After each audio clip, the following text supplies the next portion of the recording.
Magandang gabi sa ating lahat. So, hindi nga po pala ako nakapagpakilala.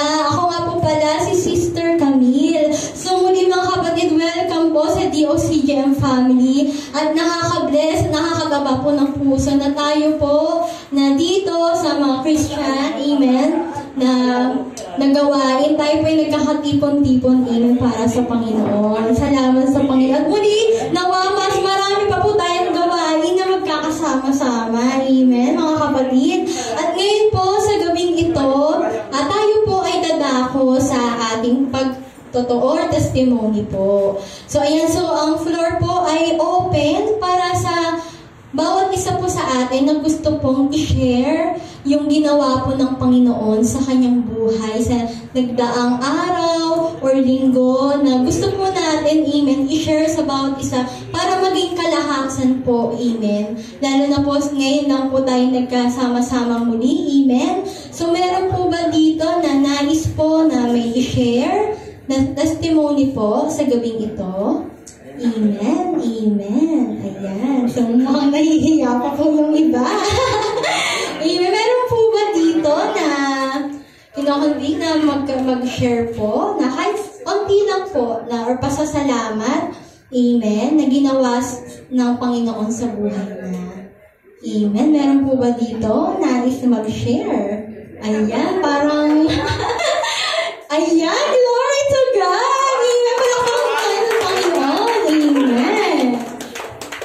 Salamat, ako po yung tinulak. Okay? Kaya ako po yung nagpapasalamat sa pag-iingat ng Diyos sa araw-araw.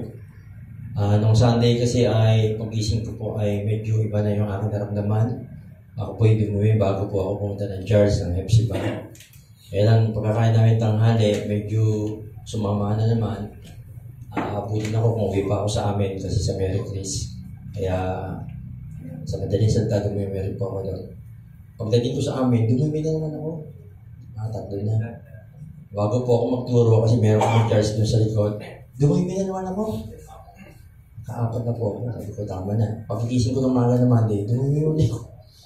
Pero salamat sa Diyos sa pag-iingat niya, sa walang sawang pagsubaybay niya sa atin lahat. At nung nakaraan po ay araw na yun. Pumunta kami sa isang gawain. Pero salamat sa Panginoon dahil nandun yung pag-iingat niya. Sa Tarlac po pala nung nakaraan po. Andun kami. Salamat dahil ang Diyos po ang siya nag-iingat sa atin. Bagamat sa panahon natin ngayon, sabi niya ay medyo iba na panahon natin. Nasa ulit panahon na tayo. Pero mas maganda magpatuloy tayo sa Panginoon dahil hindi nasasayang ang lahat nating ginagawa. Okay. Salamat sa Panginoon sa kanyang patuloy. Amen. Glory to God. Sana po po lang po pangalan natin? Pastor Jim. Ayan, glory to God. Amen and amen. So, ayan, tunay nga na pag sa mga gawain ng Panginoon, amen, talagang bigla tayong lumalakas or gumagaling. Amen and amen. Ayan, so meron po ba dito na amen, na gustong mag-share? Amen, meron pa po ba? Or mamaya na lang po, i-message na lang po namin yan sa group chat. Kung meron po tayong group chat. Ayan, amen. So, yun po, tayo po dire-diretso na sa ating gawain. Tayo po dadako na, amen, sa ating pag-aaral ng salita ng Panginoon. So, muli, palakpan po natin si Lord sa buhay ni Pastor Dean. Amen. Praise the Lord. Amen. Magandang gabi po, mga kapatid, sa ating lahat. Amen. Sa UMCC, magandang gabi po. At salamat sa Diyos, tayo po muli ay nagkita-kita. Amen. So, isa rin pong patotoo is, yun nga po, uso nga po yung tinatawag nating pagbabago ng panahon ngayon. Dahil sa pagbabago ng panahon ngayon is, may mga sipon, ubo, no? So, nung nakaraan ako po ay meron din. At yung anak ko, no, nagkaroon ng hand, foot, mouth disease, no? Karoon siya ng sugat and nilagnat din po, no? So, pero praise the Lord at ang kagalingan ay tunay na mula sa Kanya. Amen. Salamat sa Diyos. Ang bawat isa sa atin, mga kapatid, huwag natin kalilimutan yung ating misyon na tayo magpatuloy at humayo, ipamahagi yung mabuting balita ng Diyos, yung kaligtasan mula sa ating Panginoong Hesus. At walang ibang pangalan na maitaas kundi ang ating Panginoong Hesus. Amen. Salamat sa Diyos. Muli, ang title na ito mga kapatid, ang mensaheng ito is A Life of Serving to God. Amen. Life of serving to God. So, I assume lahat po dito ay lingkod ng Diyos. Amen. Lahat po tayo ay merong personal relasyon sa Diyos. At ang ating buhay ay laging involved ang Diyos. Amen. Sa bawat desisyon, sa bawat ating plano, sa bawat ating iniisip, we always consult God first. Amen. We seek first the kingdom of God and His righteousness.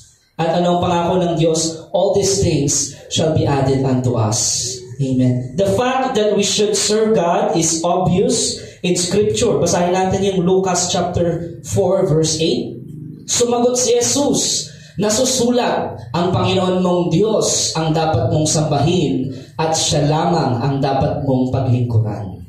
Amen. So, siya lamang po mga kapatid, hindi ang tao, hindi kung sino, kundi lahat, it's all glory for God. Amen. Glory to God, mga kapatid. Lahat ng ating ginagawa, everything we do it for the glory of God, mga kapatid. Whether we eat or drink, sabi nga, at sa mga fellowship, sa mga lahat ng gawain, sa pagpapamilya, no, sa lahat po, sa trabaho, sa negosyo, we do it for the glory of God. No? A life of service to God. At paalala mga kapatid, o mga kapwa pastor, no, ang church, hindi tayo ang may-ari ng church. The church doesn't belong to us. No, we belong to the church. Amen po? At iyon ay para sa Panginoong Jesus. Amen. So a life of serving to God. Why we should want to serve God, no, is more difficult question. Yun yung sinasabi, bakit ba kailangan natin mag-serve, no? Every Christian might have a different reason sa pagsaserve sa Lord. No? Iba't ibang tao, yung kanilang iba't ibang motibo by different things. However, the Bible does make clear that when a person is in a real relationship with God, he will serve the Lord. Kung totoo ang ating relasyon sa Diyos, hindi pwedeng hindi tayo mag-serve. Amen? Yun po ang ebidensya na tayo talaga ay may tunay na relasyon sa Diyos. We serve God. We should want to serve God because we know Him. No? May personal relationship. Kilala natin ang Diyos. An inherent part of knowing Him is a desire to serve Him. Kung kilala na talaga natin ang Diyos, ang tunay na Diyos, yung ating relasyon sa Kanya ay totoo, tayo talaga ay maglilingkod at maglilingkod. Whatever happens sa ating kapaligiran, anumang sitwasyon, anumang problema, meron tayo ay maglilingkod sa Diyos. Amen. It's always been God's intention to make us like His Son. Ano sabi ng Panginoon? I have come not to serve, but to be served. Amen. Yung unang pagpalito ng Diyos, ng Panginoon Jesus, nagkatawang tao siya. At ang nais ng Panginoon, tayo ay maging kamukha niya. Amen? Kawangis, kamukha niya. Yun po ang work of the Holy Spirit sa atin, yung character for Lord Jesus Christ. Nang sa gayon, tunay na tayo maging asin at ilaw sa sanlibutan ito. Amen? Hindi man tayo magsalita, no? Hindi mo na kailangan ipangalandakan, ako ay Kristiyano. Ako ay born in spirit, ako ay born again, born from above, no? Makita pa lang yung mabuti nating asal, yung character natin, they will know that we have an intimate relationship with God. Amen. And all people will see how great is our God. Amen. Romans chapter 8 verse 29, basahin natin mga kapatid. Sapagkat sa mulat-mula pa'y alam na ng Diyos kung sino ang magiging Kanya, at ang mga ito'y pinili Niya upang maging katulad ng Kanyang anak. Sa gayon, siya ang naging panganay sa lahat ng maraming magkakapatid. Amen? So, mga pinili ng Diyos. So, niniwala po tayo pinili ng Panginoon, mga kapatid. Hallelujah. At ang sabi doon, mulat-mula pa alam na ng Diyos kung sino magiging Kanya. At tayo ay pinili Niya upang maging katulad ng Kanyang anak. Amen? When we look at the Lord Jesus Christ, when we look at His life, nung siya'y nagkatawang tao, there's no denying that He was a servant. Amen? Nung nagkatawang tao ang Panginoong Kristo, anong ginawa Niya? Naglingkod. He set us the best example. No? Kaya sabi, Jesus' entire life was centered on serving God. No? Kung siya'y nagkatawang tao, ang sentro ay paglilingkod sa Diyos. By teaching, by healing, and proclaiming the kingdom of God. Basahin natin, Matthew chapter 4, verse 23. Nilipot ni Jesus ang buong Galilea. Nagtuturo siya sa mga sinagoga at ipinapangaral ang magandang balita tungkol sa paghahari ng Diyos. Pinapagaling din niya ang lahat ng uri ng sakit at karamdaman ng mga tao. No? His entire life, mga kapatid, he was a servant. No? He is a servant. Kaya sabi, he came not to be served, but to serve. At yun din po, dapat ang makita sa atin, mga kapatid. No? Hindi tayo yung pinaglilingkuran ng mga members. Again, the church doesn't belong to us. We all belong to the body of Christ, to the church. Matthew chapter 20, verse 28. Sapagkat maging ang anak ng tao ay naparito hindi upang paglingkuran, kundi upang maglingkod at ialay ang kanyang buhay sa ikatutubos ng marami. Amen. And just like what Apostle Paul says, for me to live is in Christ, and to die is gain. Amen. So, then, on the night of his arrest, nung kukunin na o arestuin ng Panginoon, Jesus washed the disciples' feet. No? Talagang lingkod. Pinakita niya yung tunay na paglilingkod. Yes. No? Hinugasan niya ang paa ng kanyang mga alagad, leaving them with a final teaching. Ano yung final teaching? Serve one another. No? As we love one another, paano natin mapapakita yan? By actions. We serve one another, mga kapatid. Basahin natin John 13, chapter 12 to 17. Nang mahugasan na ni Jesus ang kanilang mga paa, muli niyang isinuot ang kanyang balabal at nagbalik sa kinaupuan niya. Sinabi niya sa kanila, naunawaan ba ninyo kung ano ang ginawa ko sa inyo? Tinatawag ninyo akong guro at Panginoon, at tama kayo, sapagkat ganun nga ako. Kung ako ang Panginoon at guro ninyo ay naghugas ng inyong mga paa, dapat din ninyong hugasan ang mga paa ng isa't isa. Binigyan ko kayo ng halimbawa upang inyong tularan. Pakatandaan ninyo, ang alipin ay hindi nakahihigit sa kanyang Panginoon, ni ang sinugo kaysa sa nagsugo sa kanya. Ngayon, alam na ninyo ito. Pinagpala kayo kung ito'y gagawin nyo. We are blessed to serve one another. No? Yung blessing from God, ano ginagawa natin? Yung blessing from God, mga kapatid. What do we do with it? We are blessed to bless others. Amen? Ganun po ang pinakita ng Panginoon. Paglilingkod. No? Jesus washed the disciples' feet. Nagpapaalalahanan tayo. No? Sino yung may kabigatan, we pray for one another. We encourage, in-encourage natin yung isa't isa. No? So, ganoon po, mga kapatid, whatever happens, no? Ano man ang mangyari sa ating kapaligiran, we will be still and know that He is God. And we will continue to serve. Amen? Sa Christian life, madali po ba ang Kristiyanong pamumuhay dito sa sanlibutan? Hindi po. No. It's not a walk in the park. Amen? And it's not about how you begin. It's all about how you finish the race. Ang mananatiling tapat hanggang wakas, ang siyang maliligtas. Kaya sabi po, dapat nating pagsilbihan ng isa't isa, binigyan tayo ng halimbawa ng Panginoon.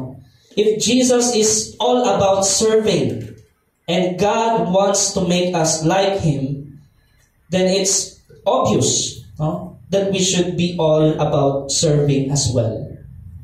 Kung ang Panginoong Jesus nga naglingkod, At sabi doon, kung ang tingin natin sa Kanya, siya ang Panginoon, siya ang guro, no? Dapat din natin gawin yung binigay niyang halimbawa. Yes. Amen. Genuine service cannot be separated from love. Amen. Paano po ba tayo maglingkod sa isa't isa? It's out of love, mga kapatid. It's not just by duty kasi, no? Or ito kasing responsibility. No. Genuine service cannot be separated from love. No. We can go through the motions of serving God, but if our hearts, kung ang puso natin ay wala talaga sa paglilingkod, we are missing the point. Amen. Kung ang puso natin ay competition sa isa't isa, we are missing the point. Amen. Kaya sabi, genuine service cannot be separated from love. A life of service to God, it must be moved, no? Because of love. Amen. And the love of God, mga kapatid. Serving God out of a sense of obligation or duty, no? We are missing the point. Apart from the love of God, no, is not what He desires. Basahin po natin, kung alam po natin yung 1 Corinthians chapter 13, inihayag ni Apostle Paul doon, no? Kahit tayo ay alam na natin yung maraming bagay, ngunit kung wala tayong pag-ibig, wala ring kabuluhan. No? Magsalita man tayo ng iba't ibang wika, wala man tayong pag-ibig, wala ring kabuluhan. Kung mapalipat man natin yung puntok mula sa kanluran papunta sa silangan, ngunit wala man tayong pag-ibig, wala ring kabuluhan. Amen po?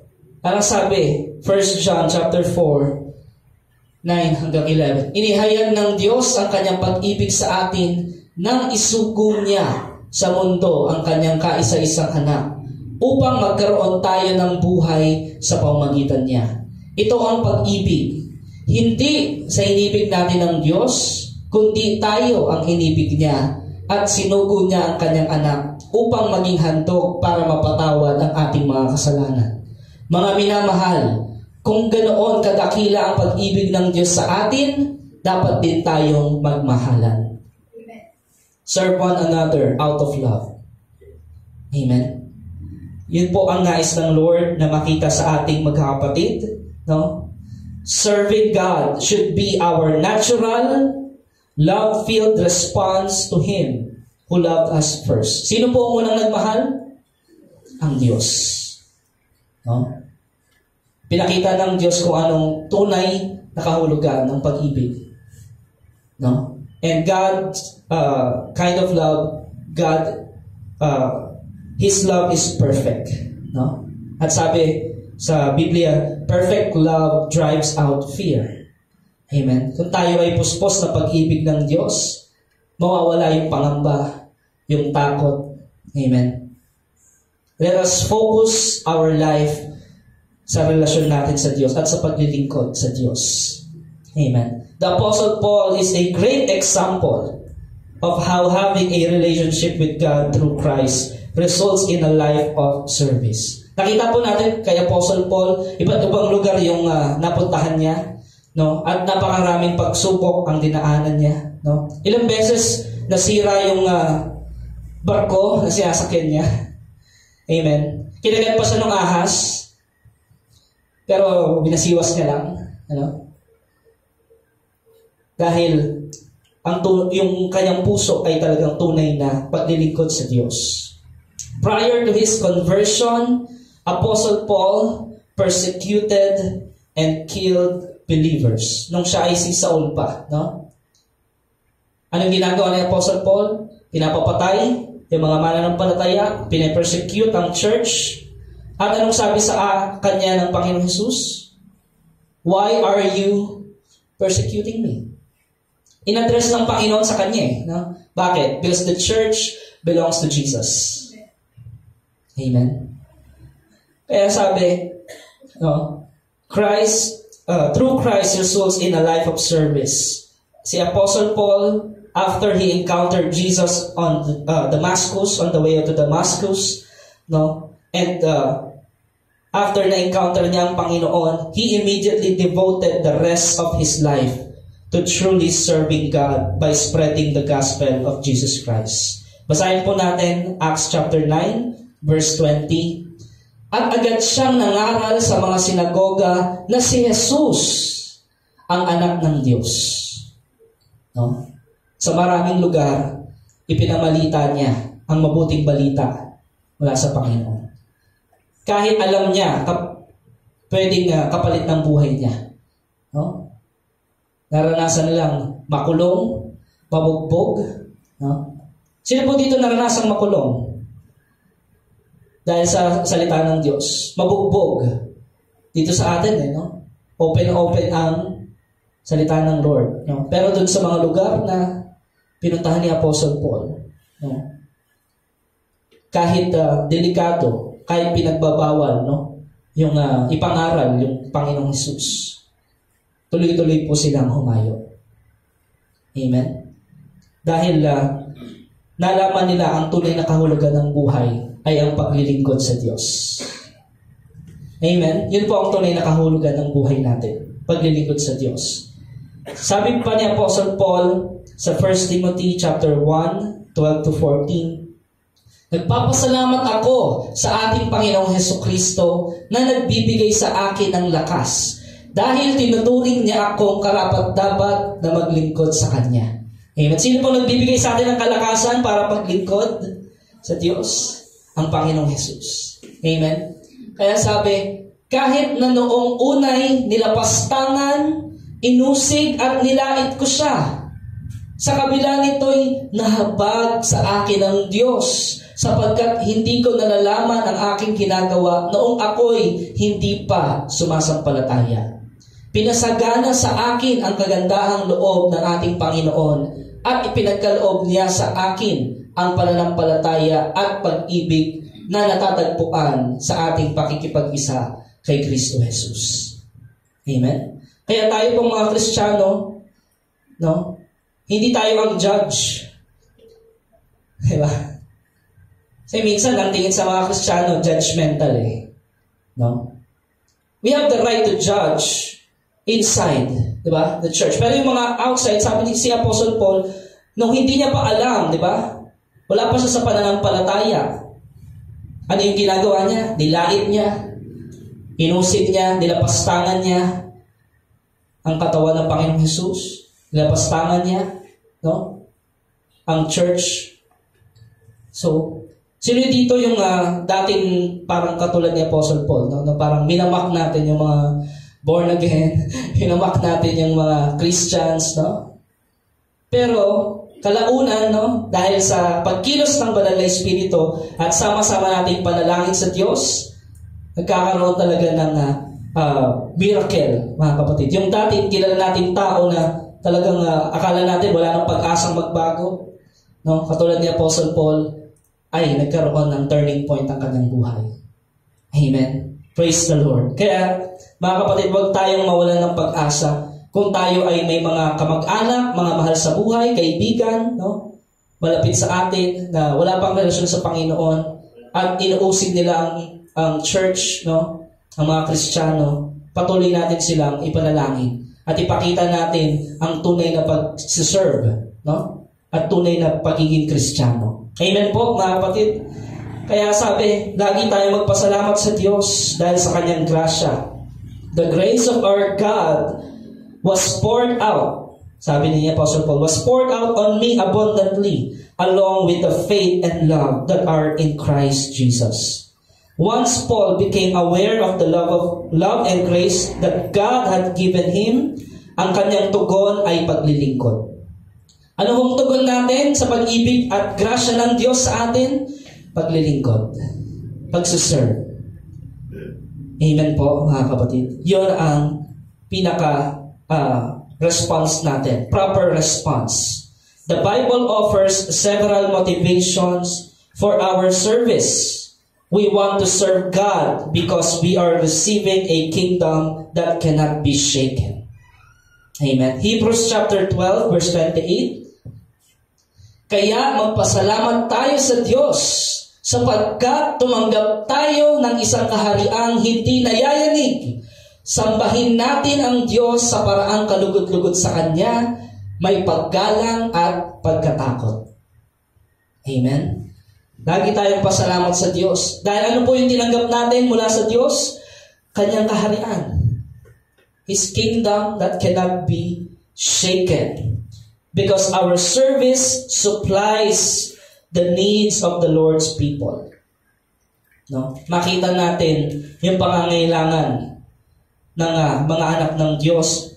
Serve one another. 2 Corinthians 9:12. Ang paglilingkod ninyo upang tumulong sa mga kapatid ay hindi lamang makakatugon sa kanilang pangangailangan, kundi magiging dahilan pa ng nag-uumapaw na pagpapasalamat nila sa Diyos. Bakit ho tayo tuloy-tuloy na naglilingkod sa Panginoon? Para makita ng mga tao na tunay na Diyos ang ating pinagsisilbihan at sila rin man ay magpasalamat sa Diyos. Amen? To make Jesus known throughout the earth, di ba? Tayo nag-witness, no? Yung ating Great Commission, mga kapatid. Yun ang ating paglilingkod. Because our service proves our faith and causes others to praise God. Yung ating paglilingkod, no, ay nagpapakita ng ating pananampalataya. Faith without deeds is dead. No? Kung sinasabi mo may pananampalataya ka, pero hindi natin ginagawa yung pinapagawa ng Lord, yun ay hindi totoong pananampalataya. Amen?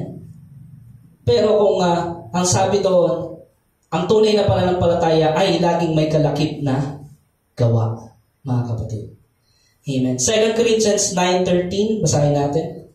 Ang bukas palad ninyong pagbibigay sa kanila at sa lahat ang siyang magpapatunay na matapat ninyong sinusunod ang magandang balita ni Kristo. Dahil diyan, magpupuri sila sa Diyos. Amen? So, it's all about serving God, no? Hindi yung naghihintay tayo ng kapalit. No. We volunteer, we serve the Lord. No, bukas palad na pagbibigay. It's all about give and give. Ang tunay na pag-ibig, mga kapatid, sa Diyos. It's all about give and give. Yun po ang pinakita ng Diyos. He gave His only begotten Son. No. The love of God is all about give and give. No? So, and because God sees and rewards our labor of love, basahin natin sa Hebrews 6 verse 10. Makatarungan ang Diyos. Amen po? Amen. Makatarungan ang Diyos. Hindi niya malilimutan ang inyong ginawa at ang pagmamahal na inyong pinakita at hanggang ngayon pinapakita sa pamamagitan ng paglilingkod ninyo sa mga hinirang ng Diyos. Amen? Makatarungan. Do we believe God is a rewarder? Yes. Hindi niya kalimutan yan. Katulad ng testimony ni Pastor Jim kanina, di ba? Mabuti ang Diyos, mga kapatid, no? At lahat ng ginagawa natin, hindi yun nawawala ng kabuluhan sa Diyos. Amen. Yung paglilingkod natin sa Panginoon. So, hanggang ngayon, pinapakita sa pamamagitan ng paglilingkod ninyo sa mga hinirang ng Diyos. Each of these is a good reason to serve God. We can give away only what we first received. No? Ano ba yung maibibigay natin? Siyempre, yung tinanggap natin. We cannot give what we don't have. Amen? Yung mga natanggap natin, yun ang maibibigay natin. Tama po, mga kapatid. At naniniwala ako, lahat sa atin, lahat ay may tinanggap at may tinatanggap mula sa Diyos. No? So, gamitin natin yon out of love sa pagsuserve sa bawat isa para sa kaluwalhatian ng Diyos. The reason we can love and serve God is that He first loved us. at siya, pinakita ng Panginoong Hesus ang tunay na paglilingkod.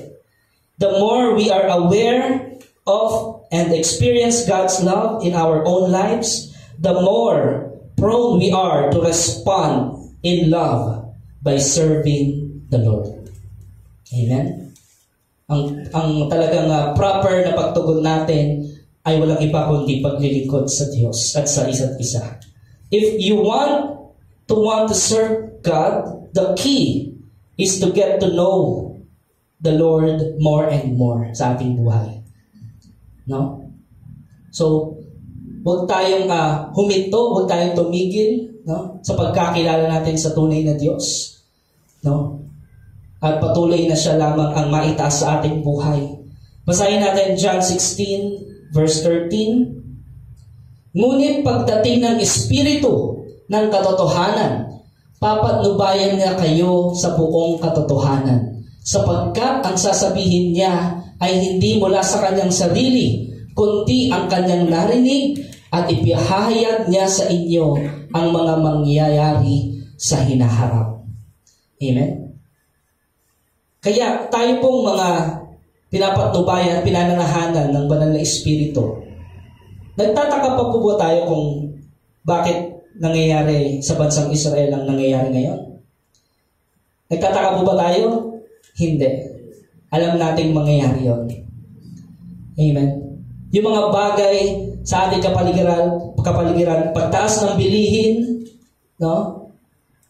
Mga expose sa mga false Christ, false prophets, no?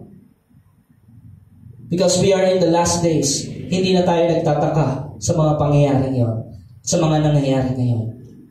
Dahil ang banal na Espiritu ang ating gabay, ang ating patnubay. Amen? Kaya sasabihin ng banal na Espiritu sa atin, ihahayag niya sa atin kung ano yung kanyang narinig, no? Sa Ama. Kaya ask the Holy Spirit. No?